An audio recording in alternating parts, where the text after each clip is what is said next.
Baik, sebagaimana yang kita ketahui di dalam rukun iman kita, rukun iman yang dihafalkan kepada kita, termasuk kepada anak-anak kita di sekolah, itu rukun iman yang tertera di dalam hadis Nabi Sallallahu Alaihi Wasallam, tidak berurut kepada ayat Quran ini.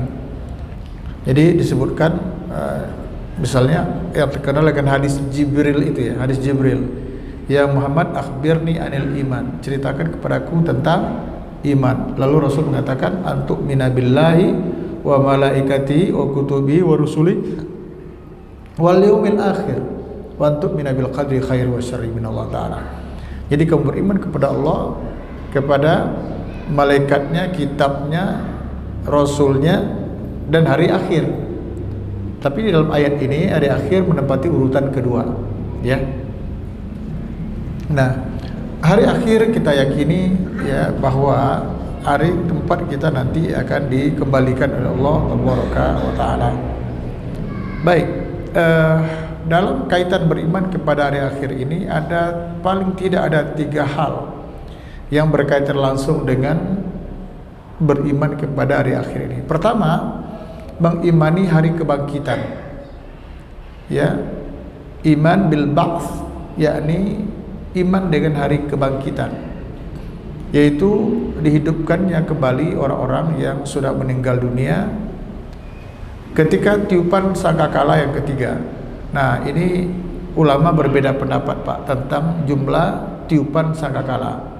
Ada sebagian ulama mengatakan 2 tiupan sangkakala, yang pertama untuk mematikan, yang kedua nanti untuk membangkitkan kembali. Tapi sebagian lain mengatakan itu 3.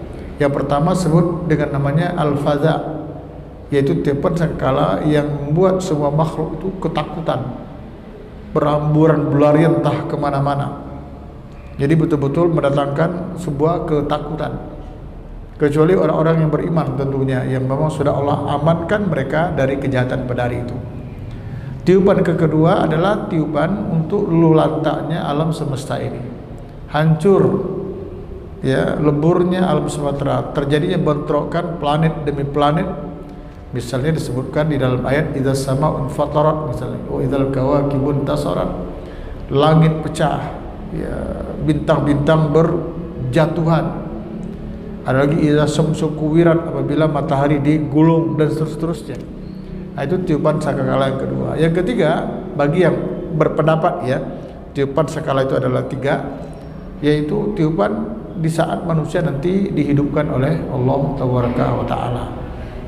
Ketika tiupan itu dilakukan, manusia pun bangkit dari kubur mereka dalam keadaan telanjang, tidak beralas kaki, dan tidak bersunat. Nah, itu nanti ya karakternya mereka itu. Nah, Allah Taala berfirman, yauma natwis samaa katayis sijil lil kutub kama bada'na awwala khalqin nu'idu wa'adan alaina inna kunna fa'ilin.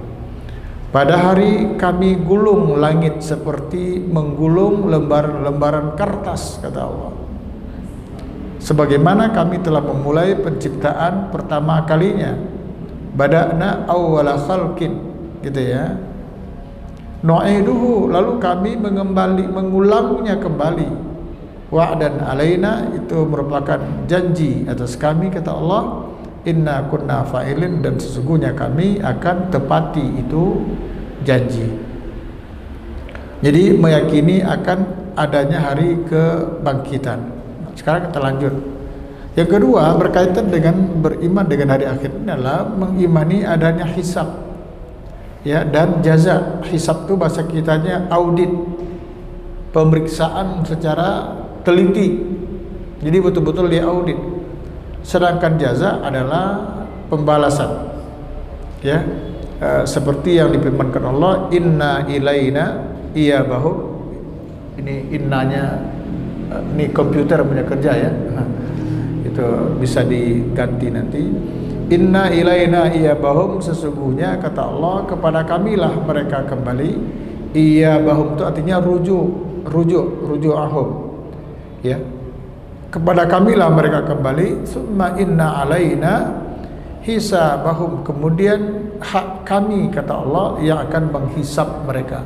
Ini menunjukkan nanti ketika manusia dikembalikan oleh Allah tidak kembali begitu saja, tapi kembali dengan dihisab, dengan diaudit.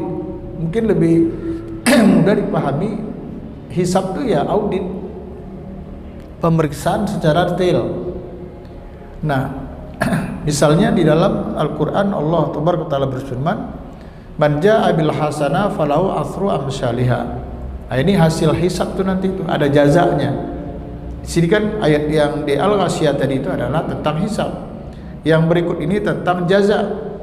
Man jaa'a bil hasanah falahu asyru amsalihha. Barang siapa yang berbuat satu kebaikan, maka dia mendapatkan 10 kali itu. Wa man jaa'a bis sayyi'ah fala yujza illa mislaha wa hum la yuzlamun.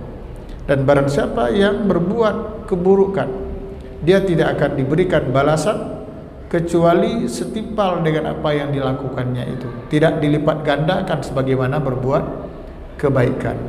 Wa hum la yuzlamun, dan mereka sedikit pun tidak akan dirugikan, dizalimi oleh Allah Tabaraka wa Ta'ala. Jemaah yang berbahagia, dua ayat ini, baik ayat di dalam surah Al-Ghasyiyah maupun di dalam surah Al-An'am ini, menjelaskan. Di Al-Ghasyiyah itu menyebutkan bahwa manusia nanti ketika dikembalikan kepada Allah, di sana ditegakkan hisab, ditegakkan audit, ya, dihitung, diperiksa secara detail. Bahkan nanti yang pertama kali dihisab oleh Allah apa itu? Salat, kan? Inna awwala ma yuhasabu bihil abdu yaumal qiyamah as-salat. Yang paling pertama kali nanti besok amal ibadah itu dihisab, dihitung, diaudit oleh Allah Jalla wa Ala adalah salat. Kalau salatnya baik, ada harapan yang lain-lain juga akan baik. Tapi kalau salatnya sudah bermasalah, maka yang lain pun juga bisa dipermasalahkan. Nah, setelah itu nanti ada namanya disebut dengan jaza, balasan. Kalau urutannya itu nanti di mahsyar itu, ya, ada hisab, ada mizan, ya, mizan. Kalau hisab itu adalah audit, mizan itu diperlihatkan hasil audit itu. Ya, misalnya audit itu kayak orang inilah, kayak orang ujian, ya. Ada mahasiswa diuji oleh dosennya, apalagi di interview gitu kan, ditanya. Ya, itu kan sama dengan dihisab, ada dicatat. Tapi hasilnya mahasiswa kan tidak tahu. Ya, siswa kita juga tidak tahu hasilnya seperti apa. Nah, untuk menentukan hasil itu nanti di mizan itu, lokasinya di mizan. Itu akan diperlihatkan nanti bagaimana catatannya, bahkan cara penerimaan hasilnya juga nanti berbeda-beda. Ada yang dari sebelah kanan, biyaminihi, ya, ada pula yang dari sebelah kiri atau dari belakang, bahkan itu menerima hasil audit itu. Nah, setelah itu diputuskan oleh Allah, udah ketok palu. Nah, barulah yang penghuni surga akan dibawa ke dalam surga, dan penghuni neraka akan digiring ke neraka. Itu jazanya, itu bentuk jaza atau balasan dari Jalla wa'ala.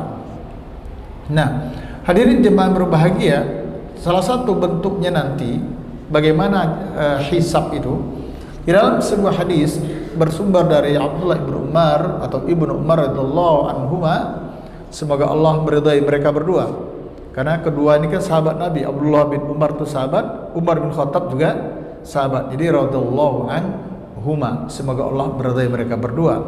Dia meriwayatkan bahwa Nabi sallallahu alaihi wasallam pernah bersabda, "Innallaha yudnil mu'min fayadau alaihi kanafahu fayasturuhu." Jadi nanti di yaumul qiyamah, di mahsyar itu, orang mukmin itu didekatkan, lalu diletakkan ke atasnya itu seperti penutup kain, katakanlah kain yang menutupinya. Ya, jadi dia dikurung ini, paham ya? Jadi ada orang duduk, dikasih atau dimasukkan ke dalam satu tempat. Kalau bahasa ini kan ditutup gitu. Kemudian ditanya kepada orang ini, "Ata'rifu dzanba kadza, ata'rifu dzanba kadza?" Lalu diperlihatkan kepada dia. Jadi orang lain nggak melihat. Jadi karena dia sudah tertutup dari mata penglihatan orang lain. Lalu dikatakan, kamu tahu nggak dosa ini? Nih kamu tahu dosa ini? Dan dia tidak bisa mengelak. Fayaqul, dia mengatakan, na'am. Ay Rabbi, benar ya Allah, itu dosa aku. Padahal bisa jadi dulu di dunia dia nggak nyadar. Dia tidak sadar kalau itu dia pernah lakukan. Tapi ditutup oleh Allah. Di dunia ditutup oleh Allah sehingga maksiat dosa dia tidak diketahui oleh orang. Bahkan di mahsyar pun ketika hisab ditegakkan masih ditutup oleh Allah sehingga orang lain tidak melihat. Jadi kalau dia debat, misalnya debat nih, Allah nanya, kamu ini enggak, ya ditutup oleh Allah. Bayangkan itu. Lalu hatta idza qarra'u bi dhunubihi wa ra'a bi fi nafsi annahu halak, dia sampai mengatakan, ay Rabbi, benar ya Allah, itu dosa aku. Kalau bilang ini, iya ya Allah, itu dosa aku. Sampai dia merasa bahwa dia bakal celaka. Padahal tadi itu sudah di atas angin kira-kira. Ya udah bagus nih. Tahu-tahu ada dosa yang dia tidak sadari, tapi tercatat di dalam catatan Allah, diperlihatkan kepadanya, kamu tahu ini. Nah, bagaimana dia tahu? Nanti kita tengok. Ada beberapa saksi yang memberikan kesaksian. Akhirnya dia sadar, wah kalau begitu bahasa kitanya, ya udah deh, tamat deh gua. Kira-kira gitu. Ya, karena dosa ternyata banyak. Lalu qala, Allah berfirman, satartuha 'alaika fid dunya. Aku telah menutup dosamu itu semasa hidup di dunia. Jadi orang lain tidak tahu. Nauzubillah min dzalik. Kalau dia berzina, misalnya dia berzina, yang tahu cuman dia dan lawan zinanya itu. Keluarganya nggak ada yang tahu, masyarakatnya nggak ada yang tahu. Kira-kira seperti itu. Kalau dia mencuri, yang tahu cuma dia sebagai pencuri dan korban kecurian itu. Orang lain tidak tahu. Paham? Begitu tertutupnya di dunia, dia tidak dia tidak koar-koar kepada orang lain. Nanti ada faedah yang luar biasa untuk kita nanti. Jadi kata Allah, di dunia aku tutup dosamu itu. Wa ana aghfiruha laka al-yaum, maka pada hari ini aku ampuni dosamu itu. Di dunia dosamu itu aku tutup sehingga orang lain tidak tahu. Bahasa lainnya, orang lain tidak tahu karena aku tutup, dan kamu juga tidak sounding dosamu itu kepada orang lain sehingga orang lain tidak tahu. Aku tutup. Sekarang kata Allah, wa ana aghfiruha lakal yaum. Hari ini dosamu ini nih aku ampuni. Fayuqta kitab hasanatihi, lalu diberikanlah catatan kebaikan dia, maka dia masuk surga karena diampunkan oleh Allah. Wa amal kafir wal munafiqun, adapun orang-orang kafir, orang munafik, mereka mengatakan dengan kesaksiannya, ya, lalu Allah sebutkan dalam ayat, haula'il ladzina kadzdzabu ala rabbihim ala na'tullahi 'alal zalimin. Inilah orang-orang yang berdusta terhadap Tuhan mereka, ingatlah laknat Allah lah terhadap orang-orang yang zalim. Intinya di sini adalah nanti di mahsyar itu ada hisab. Baik hisab terhadap dosa-dosa yang dilakukan secara terang-terangan, bukan saja dia yang tahu, korbannya yang tahu, orang lain pun juga mengetahui. Jangan-jangan sekampung, satu negara tahu kalau dia itu melakukan dosa itu, maka nanti sidangnya juga terbuka. Sidangnya juga terbuka. Tapi ada dosa yang dilakukan secara sembunyi-sembunyi dan dia berusaha untuk menutup-nutupinya agar aib ini tidak diketahui oleh orang. Dia tahu dia dosa, maka itu aib namanya. Nggak mau diketahui oleh orang, keluarganya nggak mau dia ketahui. Paham ya? Berusaha. Dia mungkin sadar ini dosa ini begini gitu. Ya. Nah, dosa itu kata Allah nanti di yaumil qiyamah ya aku ampuni. Aku ampuni. Makanya hadirin jemaah berbahagia, perlu saya berikan sedikit catatan. Semua dosa kita itu diampuni oleh Allah. Ya. Semua dosa anak Adam itu diampuni oleh Allah. Illal mujahirun, kecuali orang yang mujahir, yang melakukannya secara terang-terangan. Seperti apa mujahir itu? Sebenarnya orang ada yang tahu, tetapi dia yang cerita kepada orang kalau dia itu dulu pernah berbuat dosa. Para ulama membagi itu mujahirun itu, Pak, yang terang-terangan. Pertama, melakukan dosa secara terang-terangan, dia nggak malu, ya, sehingga orang tahu kalau dia berbuat dosa. Yang kedua, ketika melakukan dosanya dia sembunyi-sembunyi, hanya saja di kemudian hari, tak berapa lama kemudian dia cerita kepada orang kalau saya itu dulu dan begini. Yang seperti itu Allah gak ampuni. Kenapa? Orang gak tahu, tapi dia yang ngasih tahu. Padahal menurut Allah dalam hadis tadi apa? Ketika di dunia ditutup oleh Allah, nanti di yaumul kiamat diampuni oleh Allah. Tapi ini enggak. Allah sudah tutupi itu, tetapi dia sendiri yang buka kepada orang. Ada enggak contoh seperti itu?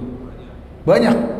Nih mohon maaf nih, kita bersyukur kepada saudara kita yang bertobat. Ada yang mantan artis, ada mantan narkoba, macam-macam kan gitu kan. Kita bersyukur kepada Allah, mudah-mudahan taubat mereka diterima oleh Allah Jalla wa'ala. Termasuk taubat kita juga semoga diterima oleh Allah. Tetapi tidak sedikit di antara mereka itu mungkin karena semangat dakwahnya yang tinggi, tapi tidak didukung oleh etika dakwah, akhlak seorang hamba Allah. Dia mengatakan begini, saya itu dulu pemabuk, saya puluhan tahun saya mabuk. Kalau zina gak usah lagi ditanyalah. Tapi sekarang saya alhamdulillah sudah bertobat kepada Allah. Bapak-bapak, saudara-saudara yang saya hormati, ketika dia dulu itu berzina, pasti gak dosa? Pasti. Ketika dia mabuk-mabukkan, pasti gak? Ketika dia membunuh, pasti gak dosanya? Pasti. Tapi ketika bersangkutan bertobat, pasti gak diterima oleh Allah? Hah? Pasti gak? Pasti gak tobat dia diterima oleh Allah? Gak ada satupun kita yang tahu tobat kita diterima oleh Allah. Tidak ada satupun yang tahu. Yang kita tahu, saya ulangi, tidak ada satupun di antara kita bahwa tobat kita diterima atau tidak oleh Allah. Wallahi gak ada satupun yang tahu. Tapi yang kita tahu hari ini dengan ilmu yang kita miliki adalah kita punya Allah yang maha penerima tobat kapanpun kita bertobat. Itu janji Allah itu.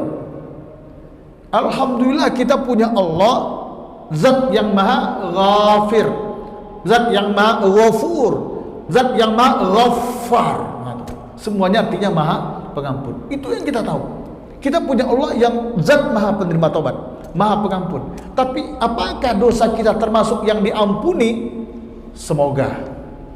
Dijamin? Wallahu alam bisawab. Nah, lalu kenapa ini saudara-saudara kita yang sudah bertobat tadi itu, kalau bertobat bertobat aja, gak usah disebutkan secara detail kalau dia pernah melakukan dosa maksiat ini dan itu. Paham kan? Sebab ketika dia mabuk-mabukkan minum khamar, pasti dosa haram itu. Ketika dia berzina, pasti dosa haram, terkutuk perbuatan itu. Tapi ketika dia bertobat, ada jaminan tobat diterima oleh Allah? Kan tidak ada. Berharap diterima, iya, sebagaimana kita juga berharap kepada Allah agar tobat kita diterima oleh Allah, dosa kesalahan kita diampuni. Itulah yang disebut dengan al-mujahirun itu. Yakni bisa bermakna orang berbuat dosa secara terang-terangan, bisa juga berbuat dosa awalnya sembunyi-sembunyi, namun di kemudian hari dia kalau bahasa sekarang disounding gitu ya, dibongkar sendiri oleh dia. Sebenarnya Allah sudah tutup. Ya. Nah, ini yang penting dijaga, dipelihara. Karena itu kita berharap dosa-dosa kita, ya, simpanlah rapi-rapi seraya bertobat terus kepada Allah. Mudah-mudahan ada dua pertimbangan harapan kita. Pertama, kita terus bertobat kepada Allah, ya kan? Yang kedua, kita simpan rapi-rapi sehingga orang lain tidak tahu, dan harapan nanti di malam kiamat Allah mengatakan kepada kita, aghfirulaka, Aku dosa, ampuni dosamu hari ini. Kita berharap itu. Jadi dua harapan kita mendapatkan ampun Allah. Pertama, dengan kita bertobat Allah ampuni. Yang kedua, dengan disimpan sedemikian rupa itu kemaksiatan dan dosa, mudah-mudahan besok di malam kiamat juga Allah ampuni. Itu harapan kita.